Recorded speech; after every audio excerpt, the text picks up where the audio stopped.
Now let's go across to India today's Shivani Sharma. Shivani, that was a very detailed briefing on the air defense capabilities of India, and also maybe a little bit of myth busting of the social media viral reports. Could you tell us more about it? What were the main takeaways from this press conference? Anjali, this was another important briefing by the DGMOs of the Army, Navy and the Air Force about the Operation Sindoor and the robust air defense system. The focus was on the robust air defense system, the robust system of missiles that India had used in this operation, and once again a revision of the fact that India never intended to harm the civilians in Pakistan. This was just an attack to deter Pakistan in terms of its military infrastructure, to warn it that it should not harm the civilians in India.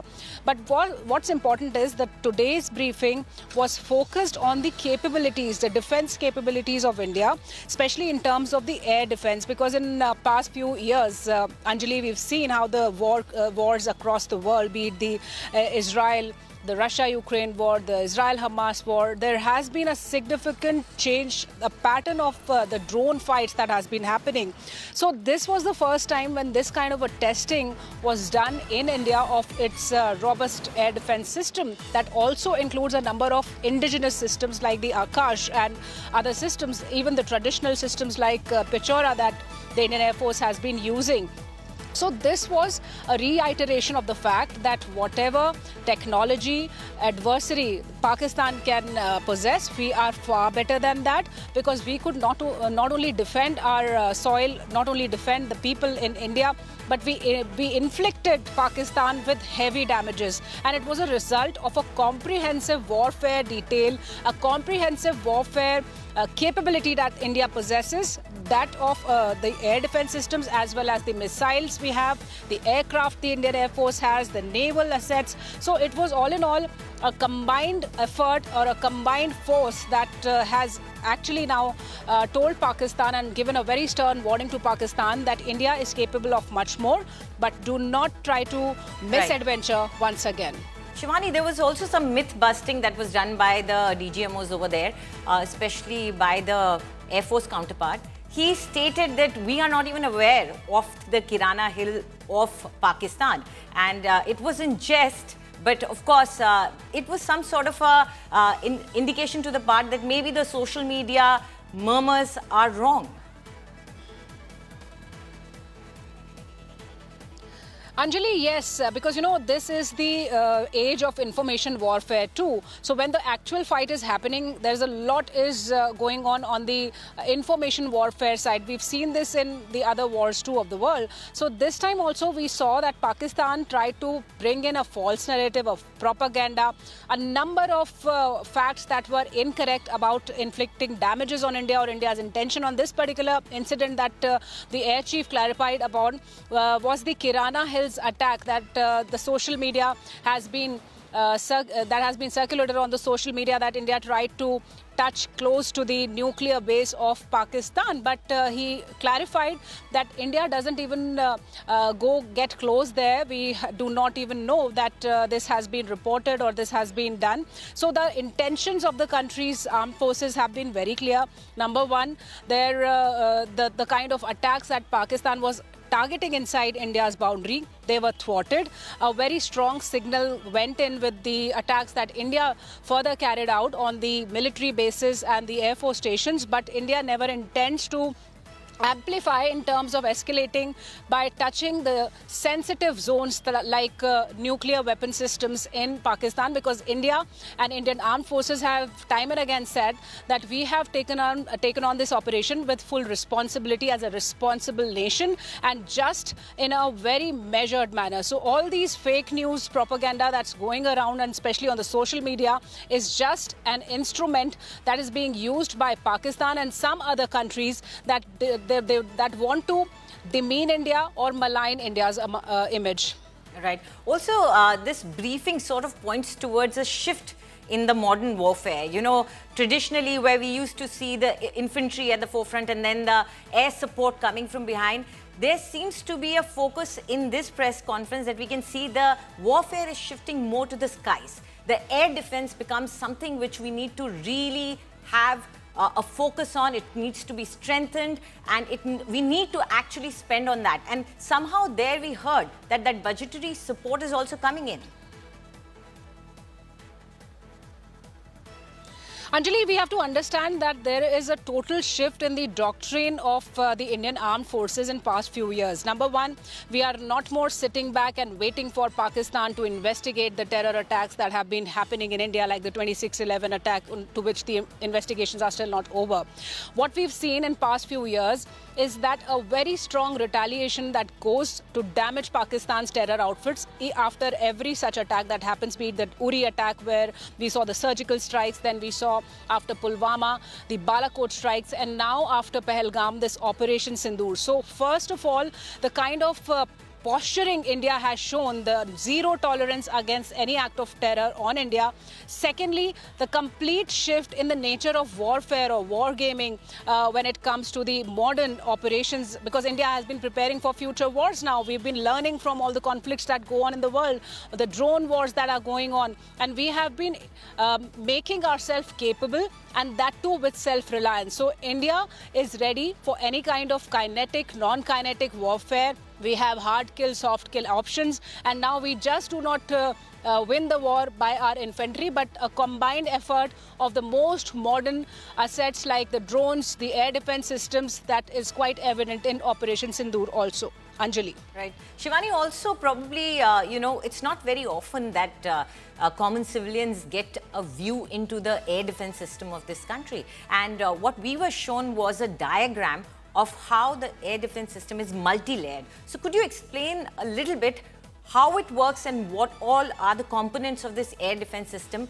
that the diagram had shown us? See, Anjali, there is a multi-layered air defense system that covers and gives a shield to the skies above India and Indian borders.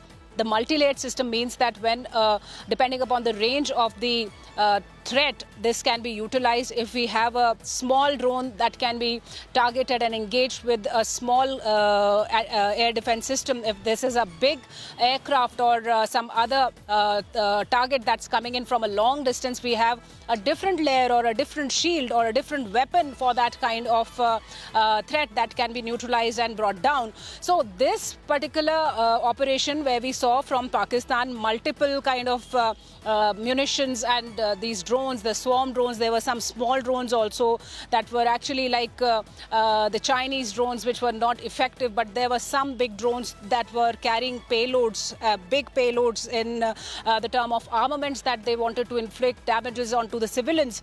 So we have multiple layers, multiple assets of these air defense systems and weapon systems, depending upon the requirement of the operation, depending upon the range and threat of the drone or the aircraft or the enemy munition that comes our way. So this is an umbrella that protects us, and it is intact, it is efficient, it is at par with any country, the best countries, best militaries of the world, in fact. So we are prepared for any kind of future conflicts too. That was a very strong message that also goes on as an assurance to the people of the country. Right, and also we heard the DGMO referring to Virat Kohli's retirement and bringing up that famous line, ashes to ashes, dust to dust, in reference to if there is any attack or let's say an unmanned vehicle or a drone coming into India's boundaries, the multi-layered system will target it and bring it down. Talking about the multi-layered system, of course, we were told how we have firstly radar systems that will be counteracting them, in picking up information about it, and then later on they being targeted by some old vintage, as he put it, and some new modern systems. So what are these vintage systems, the Pichoras that he was talking about, and how are they integrated together, the modern and the old? See, the Indian air defense system is a combination of the traditional systems that India has been using. For that matter, Pichora has been a vintage air defense system that has been quite effective. We've been holding tests and exercises, mock drills and exercises of combat nature to test our skills. But this was the time when, in an integrated format, all the assets were activated, Anjali, depending upon the threat perception. We also saw the S-400s. We also saw the Akash air defense systems. We also saw the Pichora. We saw the man pads. We also saw the unmanned aerial vehicles that were being used from our side also, and the UAVs that were being neutralized from their side also.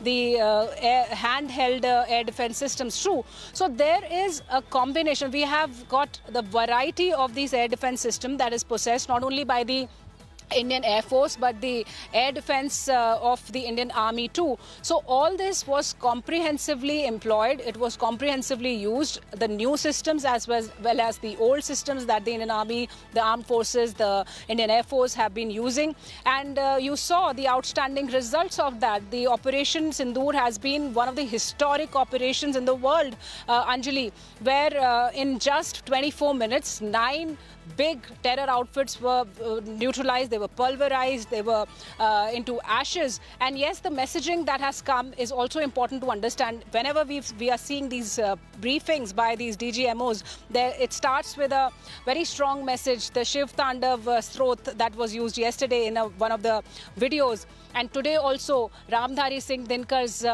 poem that Yachna Nahi Ab Ran Hoga, that means we will not request or we'll bow down, but we'll resort to a very strong action or war whenever any kind of harm is inflicted upon our people. So nothing will be tolerated now. We are a very strong and a capable force, and we are warning Pakistan that we will just not bow down or sit back or be patient about what Pakistan has been doing in so many years.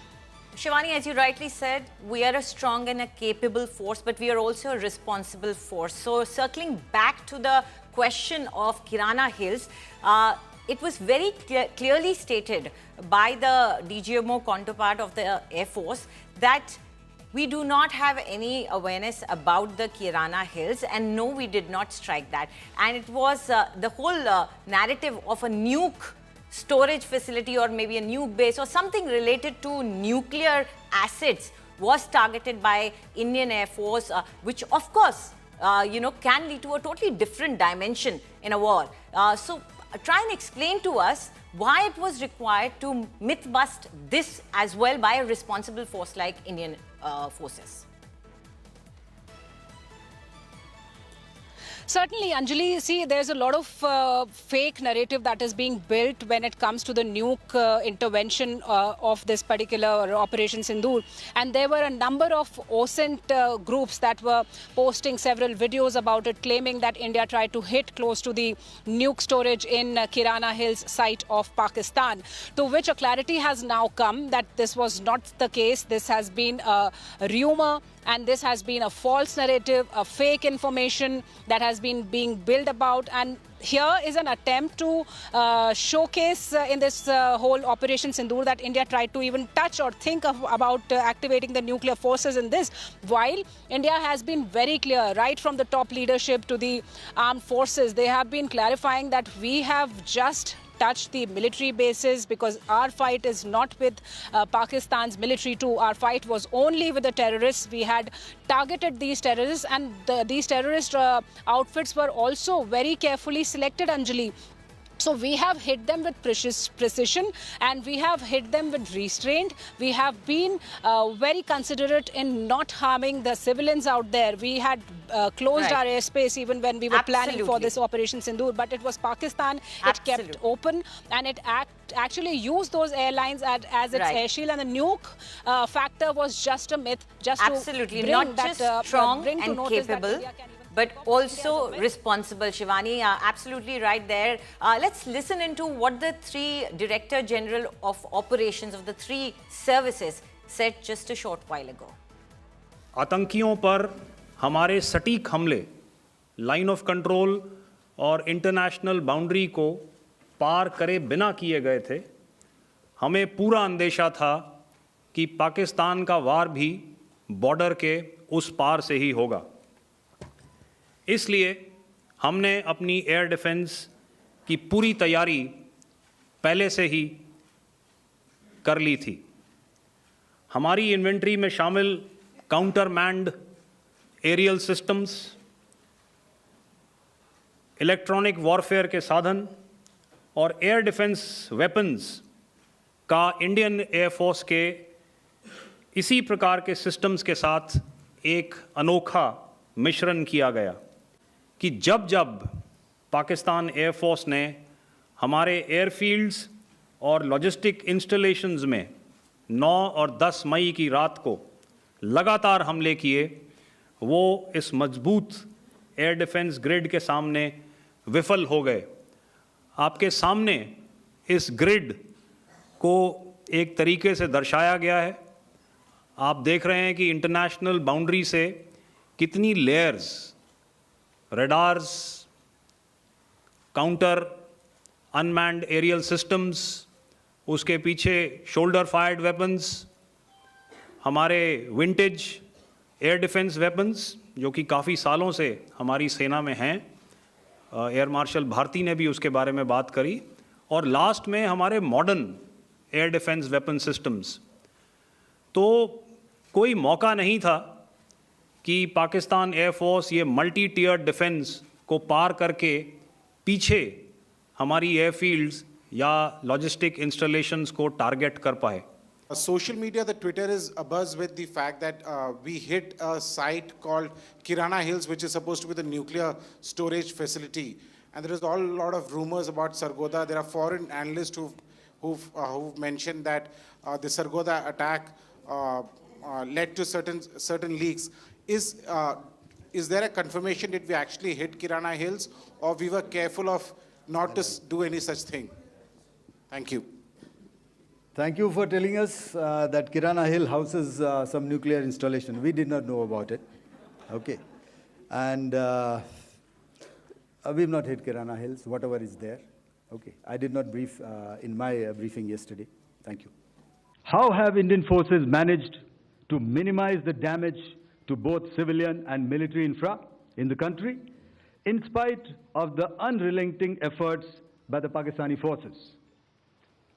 Most of you and the majority populace within the country have had a lot to say about the layered and integrated air defense systems put in place by the Indian Armed Forces, which includes the assets of the Indian Army, the Indian Navy, in addition to the primary air defense assets of the Indian Air Force. As you all are well aware, this robust AD system comprises of a large variety of multi-layered AD sensors and weapon systems, from point defense weapons like the low-level air defense guns, shoulder-fired manpads, and short-range surface-to-air missiles or SAMs, to area defense weapons like the air defense fighters and longer-range surface-to-air missiles within our inventory. Additionally, the numerous waves of drones and unmanned combat aerial vehicles employed by Pakistan were also thwarted by the indigenously developed soft and hard kill counter-US systems and the well-trained Indian air defense personnel. All this was brought together as an efficient and effective AD environment by the Integrated Air Command and Control System, or the ISCCS of the Indian Air Force, which accords us the net-centric operational capability which is vital to modern days war fighting. Shown on the screen is the probable enemy PL-15 missile, which is of Chinese origin. This missile has missed its target, and you can see the pieces now which are available with us. Another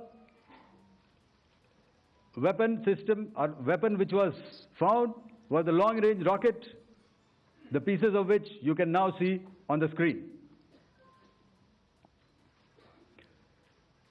We have talked about the loiter munitions and the unmanned aerial systems, and here are some of the glimpses of those systems which were brought down. To your right, with the right undercarriage or the wheel, you can see is the Yeeha system, which is of Chinese origin with Pakistan. You can see some quadcopters, and you can see one odd Sonka drone hanging by the wire. All these have been brought down by our trained crew and air defense systems. Now let's cut across to Shivani Sharma of India Today. Shivani, you know, we were just shown some debris or remnants of some long-range missiles as well, which were Pakistani, that were neutralized clearly. But the intention behind launching such long-range missiles is obviously malicious. Can you explain to us what that means, a long-range missile, and how important was it for the air defense to counter it, and how it provides the protection to a large part of our country?